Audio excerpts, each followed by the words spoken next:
Greetings, friends, and welcome to the Year End Siaki Now Live edition of my video update. Yeah, it has been gotten very quiet here in Johannesburg. Everybody in the Christmas time, everybody leaves Joburg because not a whole lot of people are actually from Johannesburg.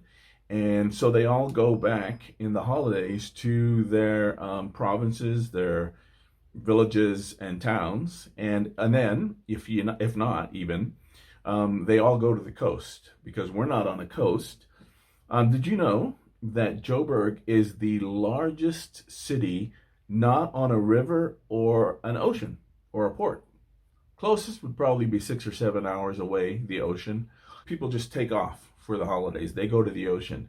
And we are actually going to go, some friends have invited us down after in the new year, the first week of January, to come and join them. They have a place down there. This couple who are from, they're in the mission, but they're based in Bulawayo in Zimbabwe. But everything's really kind of quieted down. It's nice. Even when you go shopping, it's not all that busy. And especially since this came after the pandemic, there so many people are traveling. Something like 1 in 3 South Africans are traveling somewhere. So it's been very quiet for us. But we had a wonderful Christmas time. And it was just the 5 of us. So it was wonderful.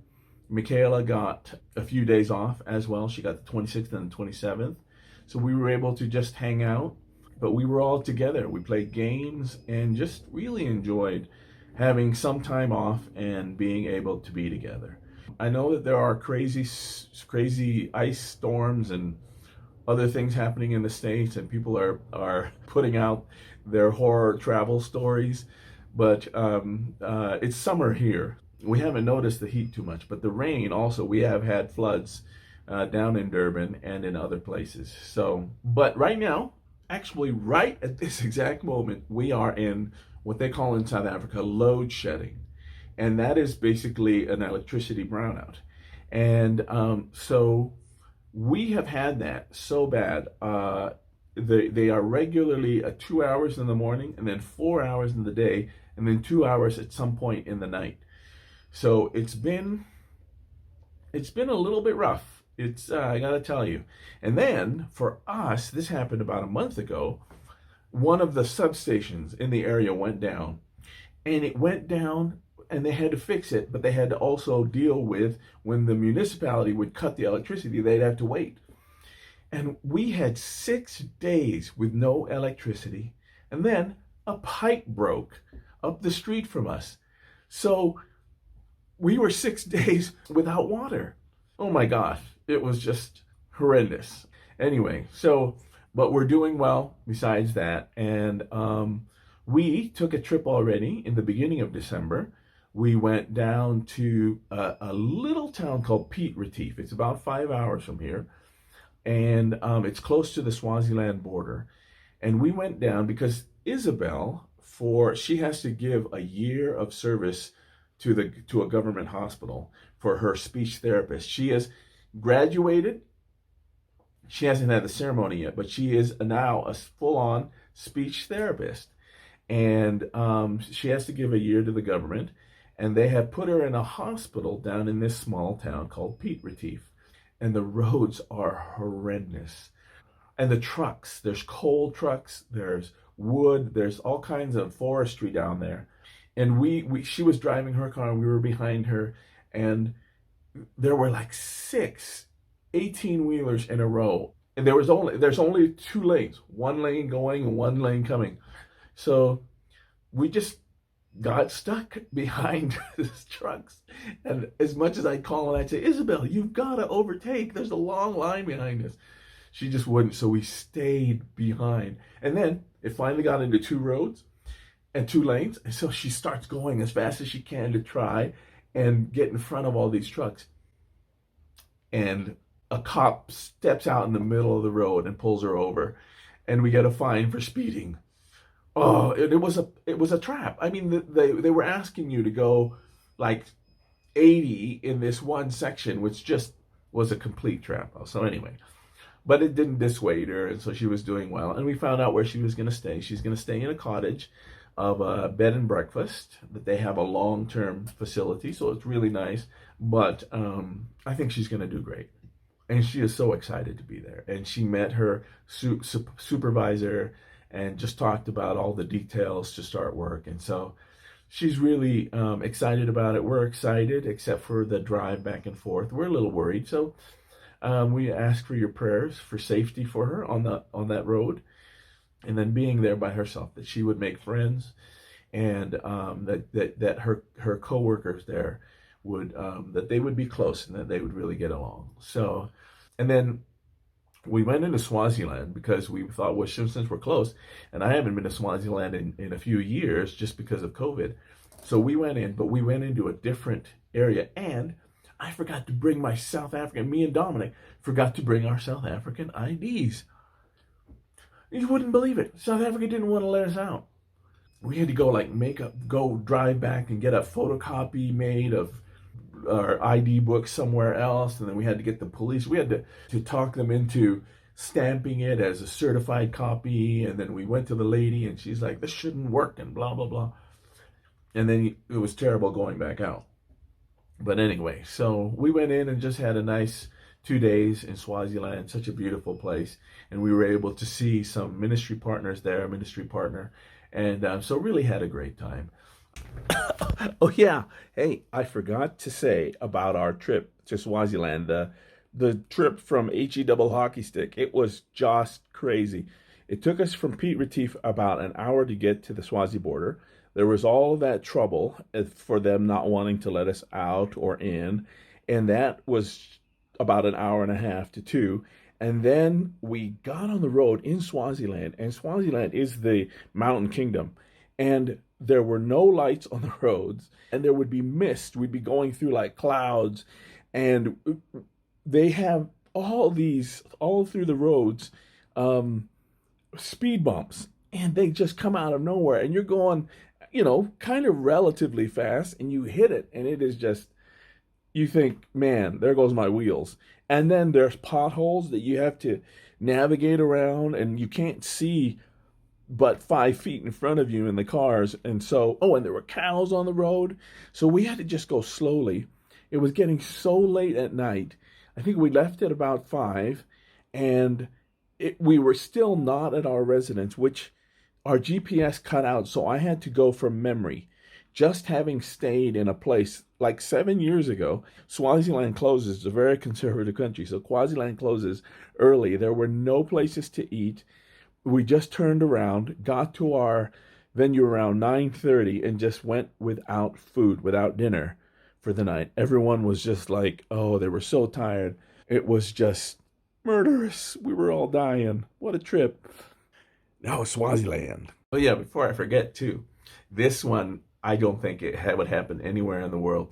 My girl's boyfriend's parents, they own a game lodge on a reserve in the Limpopo, up near Kruger Park, and they had driven up and come back and with a trailer, and we said, well, what's going on? They don't have fences in where they have their chalets, so animals come through, and they had hyenas, and they had to go up and get their sofas because hyenas had eaten them, had torn into them, smelled the leather, and just tore into these sofas and ruined them all. How about that? You go to fix your sofa and say, yeah, the hyenas tore them up. Crazy. I won't take the time to do a recap of the year, but it really has been a very busy year. I know a lot of people will be glad to be closing the door in 2022. A lot happened. As you all know, my mom died, and we had a very hectic furlough, and I traveled for a long time. I also got a full knee replacement, and I really do have to ask you guys to pray for that.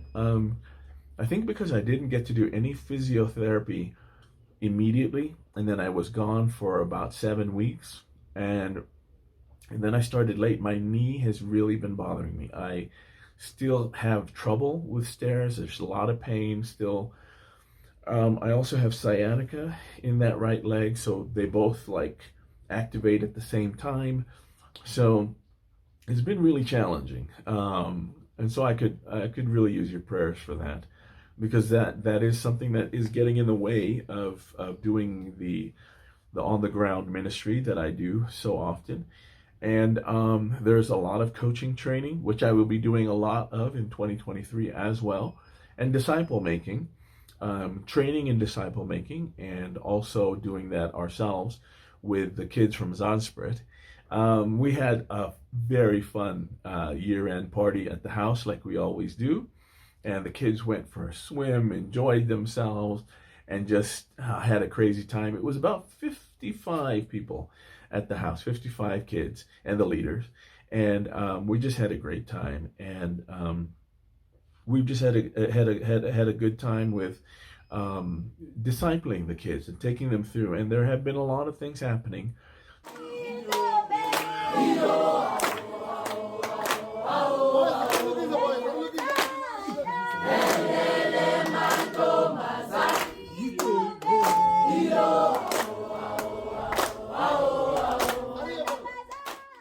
And although my book came out at the end of last year, this was the year where everything just went forward. I had countless seminars, workshops on the book. It's kind of cool. I have sold or given away about 1,400. So to me, that's saying a lot. And really, my biggest desire, as I've even done for churches, is that they would get to making disciples who make disciples who make disciples. So that's really what it's all about. So I would also like your prayers for the book to still keep running in 2023, but also I am thinking of doing some major research on a subgrouping of society here in South Africa, and it is well-to-do black males, because they are just not a substrata of people that are in our churches at all. I just want to find out, and I'm hoping I can do a pretty big research project on why they feel the way they do, and how one would be able to reach them. And then probably write another book on that too as well, just insights for the church in South Africa to be able to reach that group. And that could be probably a problem that the world has. And then just your prayers also for 2023, as we've been planning this one group about church planting, just about the start of 1 million churches over the next 10 years. And we are going to be starting out with conferences from parts of the world, like South America, do stuff maybe in Europe and the Middle East. I'd like your prayers for that, and that we would be able to find champions and motivate and train people for church planting. So from thinking about the need for churches, we have put this out in some areas, in some corners of Christianity, and you'll hear people say, why are we planting more churches? We've got plenty of churches. Let's just make them better. And sometimes it is tongue-in-cheek, of course. Sometimes we say, well, it's infinitely easier to give birth than to raise the dead. So sometimes some of our churches just aren't going to be able to grow in the current state that they're in, and maybe they need to give it up to another church or plant another church. So that's also what we're thinking of. And then one of the initiatives that I'm involved with is called Fathers Matter, and it's with Heartlines, and they have put out 6 movies. It was shown on TV about the role that fathers need to play, because South Africa is huge when it comes to single parent homes, sometimes even homes that are led by teenagers themselves. So, but Fathers Matter, and it's really taking off from all spectrums in society, is embracing how the need for emphasizing how fathers matter. Okay, friends, that's it. And thank you for just your prayers this year, and for thinking about the Siakis. And for those of you who give financially, thank you so much. We really, really appreciate it, and you are the reason we're here. So we thank God for you. And please, if you have any requests, prayer requests, let us know. We do spend time praying for our supporters or any requests that we have, okay? And so we would also covet your prayers. If you could please Pray for us. Yeah, just also my health. It's just could use some prayer. And yeah, if you would like to give, if you have never given to the Siakis Extra in December, or maybe never given, we'd love to get a gift from you. So it will be in the email. I put the details on how you can give. You still have a few days in December. By the way, if you're sending a check or you earmark or you put the date on a check for December, it will still count in December. Good for the end of the year. Anyway, all right, friends. I pray that you had a wonderful Christmas, that you're having some downtime during this week, and that you have a happy new year. So again, thank you from the Siaki family. We love you. Take care.